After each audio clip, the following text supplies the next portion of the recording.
عزیزان گرامی وقار، بہت سے لوگ جو نماز کو چھوڑ دیتے ہیں، بلکہ نماز کو چھوڑنا تو دور کی بات ہے، اس کے لیے کیا کیا وعیدیں ہیں، احادیث سے کیا کیا ملتا ہے، احادیث میں کیا کیا وعیدیں آئی ہیں، تو میں آپ حضرات تک بتانا چاہتا ہوں، آپ حضرات کو میں باتیں بتانا چاہتا ہوں۔ جو شخص جان بوجھ کر نماز کو چھوڑ دیتے ہیں،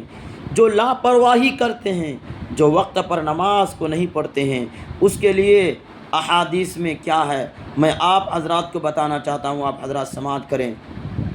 جو عورتیں زنا کرتی ہے اور زنا کرتے ہوئے جو بچے پیدا ہوتے ہیں، اس بچے کو اگر کاٹ کر پھینک دیا جائے تو اس سے بھی بڑا گناہ ہے میرے بھائیوں۔ جو نماز کو جان بوجھ کر چھوڑتے ہیں، یہ بعض احادیث سے ملتا ہے، اور لوگ یہ سمجھتے ہیں کہ میں نے فجر کی نماز کو قضا کر لیا اور میں 2 رکعت نماز عشاء میں پڑھ لوں گا، تو ایسا نہیں چلتا ہے، بلکہ تم ایک خانہ پوری نہیں کر رہے ہو، بلکہ تم اللہ کے وعدہ کو توڑ رہے ہو، بلکہ تم 2 رکعت نماز پڑھنے کے بعد جو قضا کرو گے، 2 رکعت قضا ادا کرنے کے بعد جو 2 رکعت تم قضا کرو گے، جو 2 رکعت نماز آپ نے قضا کی ہے اور 2 رکعت آپ نے جو قضا کی ہے، قضا کرنے کے بعد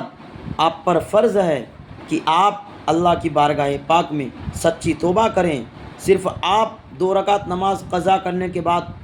آپ کامیاب نہیں ہو جائیں گے، آپ کی نماز مکمل نہیں ہوئی، بلکہ ساتھ ہی ساتھ آپ کو اللہ کی بارگاہ میں سچی توبہ کرنی ہے، اس لیے کہ آپ نے جو قضا کیا وہ وقت کا اہتمام نہیں کیا، آپ نے جو قضا کیا دوبارہ کیا وہ وقت آئے گا؟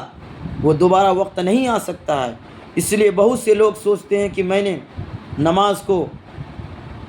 برابر کر لیا، اس طرح نہیں چلتا ہے، بلکہ نماز کو برابر آپ نے کہاں کیا، بلکہ نماز کو آپ نے پیٹھ پیچھے پھینک دیا، بلکہ جماعت کے ساتھ نماز کو ادا کرنا ہر حال میں ضروری ہے۔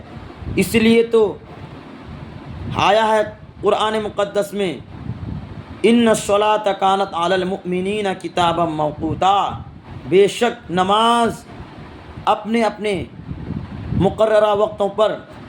فرض ہے۔ تو اب بتائیے، جو شخص نماز کو ٹائم پر نہیں پڑھتے ہیں، نماز کو بلا وقت پڑھتے ہیں، اور بہت سے حضرات ایسے ہیں جو الگ الگ مہینے آتے ہیں نفل نماز پڑھتے ہیں، تو نفل کو پڑھنے سے پہلے، نوافل کو پڑھنے سے پہلے آپ قضا ادا کیجئے۔ جو آپ نے چھوڑ دیا ہے، جو آپ نے جانے انجانے میں چھوڑ دیا ہے، اس کو آپ نے ادا نہیں کیا، آپ اس نماز کو ادا کیجئے جو آپ کے ذمہ ہے، جو آپ کے ذمہ میں باقی ہے، قضائے عمری جس کو بولتے ہیں۔ آپ پہلے قضا ادا کیجئے، اس کے بعد آپ نوافل پڑھیے۔ ہم لوگ قضا کو چھوڑ دیتے ہیں مگر نوافل میں زیادہ فوکس کرتے ہیں، نوافل کو قضا سے زیادہ اہمیت دیتے ہیں، بلکہ ایسا نہیں ہوتا ہے، بلکہ آپ پہلے قضائے عمری ادا کیجئے، اس کے بعد آپ نوافل پڑھیں گے۔ نوافل نہیں پڑھیں، آپ قضا نہیں پڑھیں گے، آپ نوافل پڑھیں گے تو آپ کو اللہ کے ہاں سخت جواب دینا پڑے گا۔ بہت سے میرے بھائی ہیں جو نماز کی پابندی نہیں کرتے ہیں، اور نماز کی پابندی تو کرتے ہیں مگر جماعت کے ساتھ نماز نہیں پڑھتے ہیں، وقت پر نماز نہیں پڑھتے ہیں، بلکہ ہم لوگ نماز کو قضا کر دیتے ہیں۔ قضا کرنے کے بعد کیا ہم نے عشاء کے وقت قضا کر دیا، اب بعد میں ہم پڑھیں گے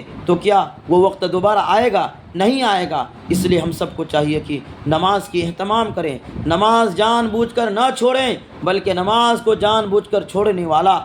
کفر تک پہنچتا ہے۔ اور حضرت امام اعظم فرماتے ہیں کہ نماز کو چھوڑنے والا، نماز کو جان بوجھ کر چھوڑنے والا، جمعہ کو چھوڑنے والا وہ کافر ہے، ان کو مسلمان کے قبرستانوں پہ نہیں دفن کرنا چاہیے، نہ ان کی نماز جنازہ کو پڑھنا چاہیے۔ محترم حضرات، اللہ تعالیٰ کی بارگاہ پاک میں دعا ہے کہ اللہ تعالیٰ ہم سب کو زیادہ سے زیادہ نیک کی کرنے کی توفیق عطا فرمائے۔ السلام علیکم ورحمۃ اللہ۔ دوران گفتگو اگر میرے بولنے میں کوئی غلطی ہوئی ہو تو میں توبہ کرتا ہوں، استغفر اللہ ربی من کل ذنب و اتوب الیہ۔ السلام علیکم ورحمۃ اللہ۔